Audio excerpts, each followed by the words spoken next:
Apaga las luces. Acércate un poco más a la pantalla. Lo que voy a contarte esta noche no es una leyenda urbana, no es un cuento para asustar niños alrededor de una fogata.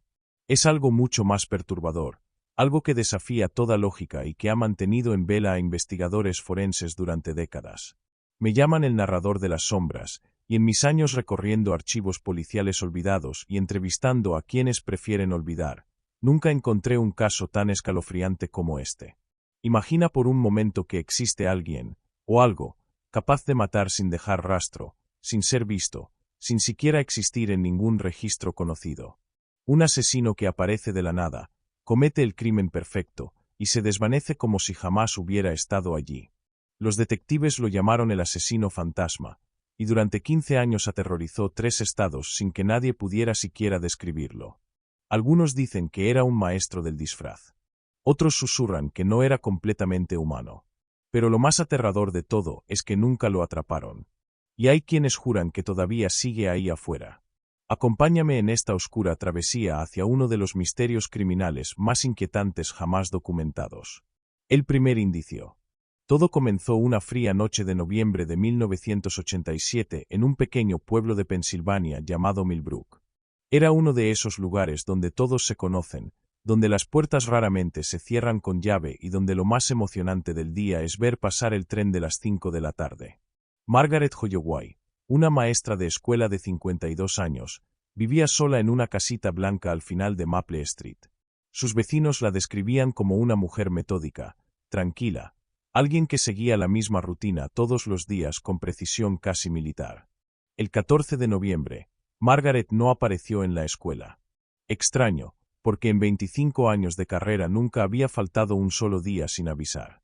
Su directora, preocupada, llamó a la policía. Cuando el sheriff Davis y su asistente llegaron a la casa de Margaret, encontraron algo que les heló la sangre.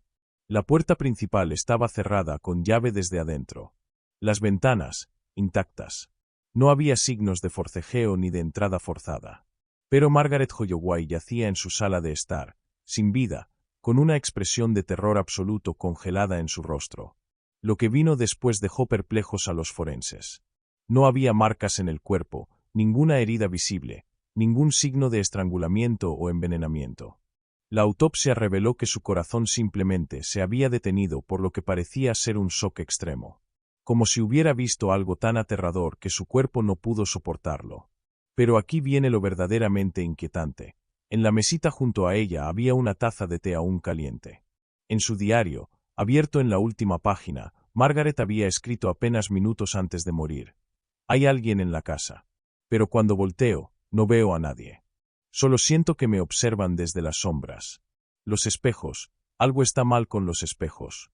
La policía catalogó el caso como muerte por causas naturales. Un ataque cardíaco provocado quizás por alguna alucinación o un episodio psicótico. Caso cerrado. Pero en el pueblo, la gente comenzó a murmurar.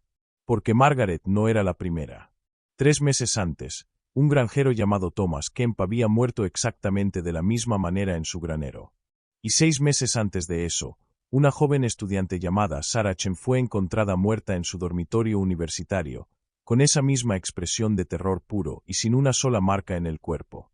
Y antes de continuar adentrándonos más en esta oscuridad, te pido un favor, viajero de la noche. Si esta historia te ha atrapado, si sientes ese cosquilleo en la nuca que te dice que algo no está bien, suscríbete a este canal. Dale like a este video. Porque hay fuerzas en este mundo que prefieren que estas historias permanezcan enterradas en archivos olvidados. Y cada suscripción, cada like, es una luz más en la oscuridad que mantiene vivas estas verdades incómodas. Ahora sí, volvamos al abismo. El patrón emerge.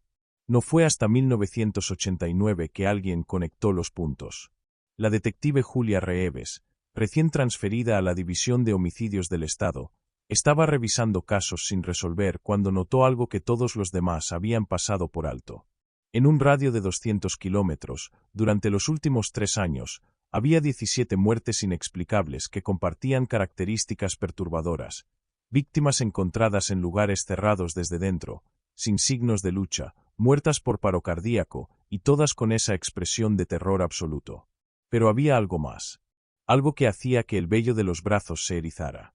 En cada escena del crimen, los investigadores habían notado un detalle extraño pero aparentemente insignificante.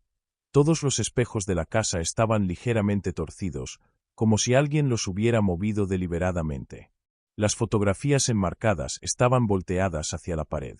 Y en varios casos, las víctimas habían reportado a amigos o familiares días antes de morir que sentían una presencia en sus casas, que veían algo con el rabillo del ojo que desaparecía cuando giraban la cabeza. Julia Reeves comenzó a investigar obsesivamente. Entrevistó a familiares, revisó diarios personales, estudió cada fotografía de cada escena del crimen. Y entonces encontró el testimonio que lo cambiaría todo. Un sobreviviente. Martín Walsh, un contador de 38 años, había experimentado algo similar pero había vivido para contarlo. Una noche, mientras trabajaba tarde en su oficina, sintió esa presencia. Esa sensación de ser observado. Cuando levantó la vista, en el reflejo de la ventana oscura vio algo que lo hizo gritar. Una silueta. Una forma humana pero de alguna manera, incorrecta. Como si alguien hubiera intentado dibujar a una persona sin entender realmente cómo se ve una. Martín corrió de su oficina y no regresó en 3 días. Cuando finalmente volvió, acompañado por guardias de seguridad, encontró algo imposible. En su escritorio, escrito con su propio bolígrafo, había un mensaje: «Te vi verme». Las cámaras de seguridad no mostraban absolutamente nada. Ni entrada, ni salida, ningún movimiento en todo el edificio durante esas horas. Era como si el mensaje hubiera aparecido de la nada. Mientras Julia investigaba, un patrón más siniestro emergió. Las víctimas no eran aleatorias. Todas compartían una característica peculiar: sensibilidad a lo que algunos llaman lo otro lado. Margaret Holloway practicaba meditación y había asistido a sesiones de espiritismo. Thomas Kemple había contado a su esposa que desde niño podía sentir cosas en casas abandonadas. Sarah Chen escribía en su blog sobre experiencias paranormales que había tenido desde adolescente. Era como si este asesino estuviera cazando específicamente a personas que podían percibirlo. Un psicólogo forense consultado para el caso, el Dr. Heinrich Vollmer, propuso una teoría escalofriante. Sugirió que tal vez existía algo en el límite de la percepción humana, algo que la mayoría de las personas no podía ver pero que aquellos con cierta sensibilidad sí podían detectar. Y ese algo no apreciaba ser visto. Según su teoría, el simple acto de percibir a esta entidad creaba una conexión, un vínculo que permitía que esta cosa, fuera lo que fuera, los encontrara, los cazara, los matara por el simple crimen de haberla visto. Es como el folclore antiguo, explicó Vollmer en su reporte. En muchas culturas existe la creencia de que hay cosas que no debemos mirar directamente. Los espejos en las culturas antiguas se cubrían durante ciertos rituales precisamente por esto. Quizás nuestros ancestros sabían algo que nosotros, en nuestra arrogancia moderna, hemos olvidado. La oficina del FBI rechazó la teoría como pseudociencia. Julia Reeves fue retirada del caso y transferida a un puesto administrativo. Oficialmente, no había un asesino en serie. Solo una serie de muertes desafortunadas por causas naturales. Pero Julia no pudo dejarlo ir. Dedicó sus noches y fines de semana a seguir investigando por su cuenta. El encuentro. En 1992, Julia tuvo su propio encuentro.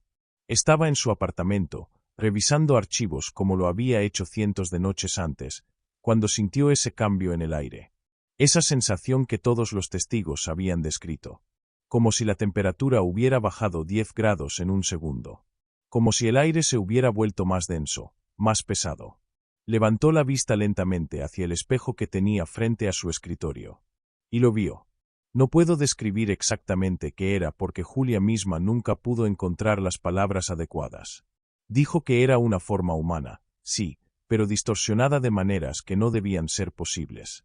Como ver a una persona a través de un cristal imperfecto, excepto que no había cristal.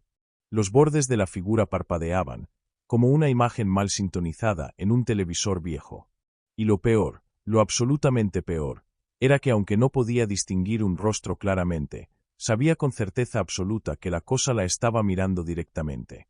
Julia hizo lo único que su instinto le dictó. No corrió. No gritó. En cambio, cerró los ojos con fuerza y comenzó a recitar en voz alta los nombres de todas las víctimas. Margaret Holloway, Thomas Kemp, Sarah Chen. Uno tras otro, 17 nombres. Te veo, dijo finalmente, con los ojos aún cerrados. Sé que estás ahí. Pero no te tengo miedo. No voy a correr.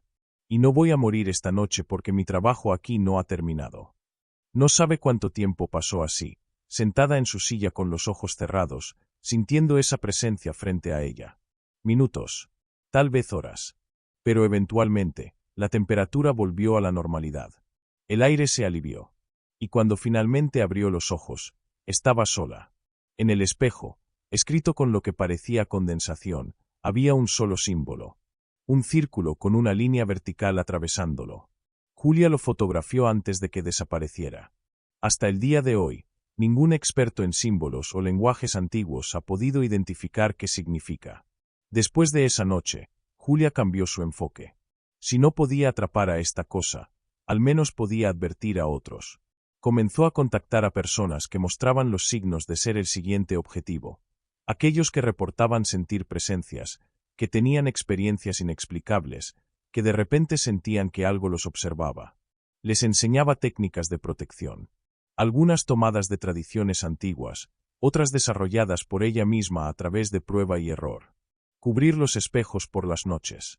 No quedarse nunca completamente solos en casas silenciosas. Y sobre todo, si sentían esa presencia, nunca, jamás, intentar mirarla directamente. Las muertes disminuyeron. No cesaron completamente, pero se volvieron menos frecuentes. En 1995, solo hubo 3 casos que coincidían con el patrón. En 1998, solo uno. Julia comenzó a pensar que tal vez, solo tal vez, habían encontrado una manera de coexistir con esta cosa. De evitarla. Pero entonces, en el año 2001, algo cambió. Las muertes comenzaron de nuevo, pero ahora eran diferentes. Las víctimas ya no morían de miedo en sus casas. Ahora morían en lugares públicos. Cafeterías. Estaciones de tren. Centros comerciales. Siempre en momentos donde estaban rodeados de gente, pero nadie veía nada. Un hombre se desplomaba en medio de una multitud, con esa expresión de terror en el rostro, y cuando los paramédicos llegaban, ya era tarde. Paro cardíaco. Sin causa aparente. Y cuando revisaban las cámaras de seguridad, había algo nuevo. Algo que hizo que incluso los escépticos más acérrimos se callaran. En cada vídeo, justo antes de la muerte de la víctima, había una distorsión. Un parpadeo en la imagen. Como si algo estuviera interfiriendo con la grabación. Y en ese momento de distorsión, si pausabas el vídeo en el frame exacto, podías ver algo. Una sombra. Una forma. Algo que no debería estar ahí. El asesino fantasma se estaba volviendo más audaz. O tal vez más desesperado. O quizás simplemente estaba evolucionando. El último reporte. Julia Reeves desapareció en 2003. No murió como las otras víctimas. Simplemente se desvaneció. Su apartamento estaba cerrado desde dentro. Sus pertenencias intactas. No había signos de lucha. Las cámaras del edificio mostraban que entró una noche y nunca salió. Pero cuando la policía abrió la puerta, no estaba allí. Sobre su escritorio encontraron un expediente. Cientos de páginas de investigación. Teorías. Evidencia que había recopilado durante más de una década. Y una nota final, escrita con su letra temblorosa. Lo entiendo ahora. No es un asesino. Es un guardián. Y he cruzado una línea que no debí cruzar. Si estás leyendo esto, no busques respuestas. Algunas puertas deben permanecer cerradas. Algunos misterios deben quedarse sin resolver. Porque la verdad es más aterradora que cualquier ficción que podamos imaginar. Los casos continúan hasta el día de hoy. Menos frecuentes, más dispersos geográficamente, pero con el mismo patrón inconfundible. Solo que ahora la gente tiene una nueva teoría. Con el Internet, con las redes sociales, con todos compartiendo sus experiencias paranormales públicamente, el asesino fantasma tiene más objetivos que nunca. Cada persona que publica sobre haber sentido una presencia, sobre haber visto algo extraño en el espejo, sobre escuchar pasos cuando están solos, tal vez están marcándose a sí mismos sin saberlo. Y aquí estoy yo, viejo narrador de historias oscuras, sentado frente a mi micrófono en la madrugada, contándote esto. ¿Por qué? Tal vez como advertencia. Tal vez simplemente porque estas historias necesitan ser contadas. Pero debo confesarte algo. Mientras investigaba para este vídeo, mientras leía todos esos reportes policiales antiguos y entrevistas con sobrevivientes, comencé a sentir algo. Esa sensación de ser observado. Esos cambios sutiles en la temperatura de mi estudio. Y anoche, cuando revisé la grabación de prueba de este guión, había algo en el fondo del vídeo. Una distorsión. Un parpadeo. Algo que no debería estar ahí. Así que ahora te pregunto a ti, querido oyente, tú que has llegado hasta el final de esta historia. ¿Qué harías si comenzaras a sentir esa presencia? Si de repente te dieras cuenta de que no estás tan solo en tu habitación como pensabas? Si vieras algo con el rabillo del ojo que desaparece cuando volteas, ¿correrías? ¿Lo ignorarías? ¿O harías lo que hizo Julia y lo enfrentarías con los ojos cerrados? Déjame tu respuesta en los comentarios. Cuéntame si alguna vez has sentido algo similar. Porque necesito saber si soy el único que ahora puede sentirlo observando. Y si tú también lo sientes, tal vez juntos podamos encontrar respuestas que Julia nunca pudo. O tal vez, solo tal vez, deberíamos dejar que algunos misterios permanezcan sin resolver. Hasta la próxima historia, si es que hay una próxima vez. Cuídate. Revisa tus espejos. Y recuerda, no todo lo que se mueve en las sombras es producto de tu imaginación. El narrador de las sombras.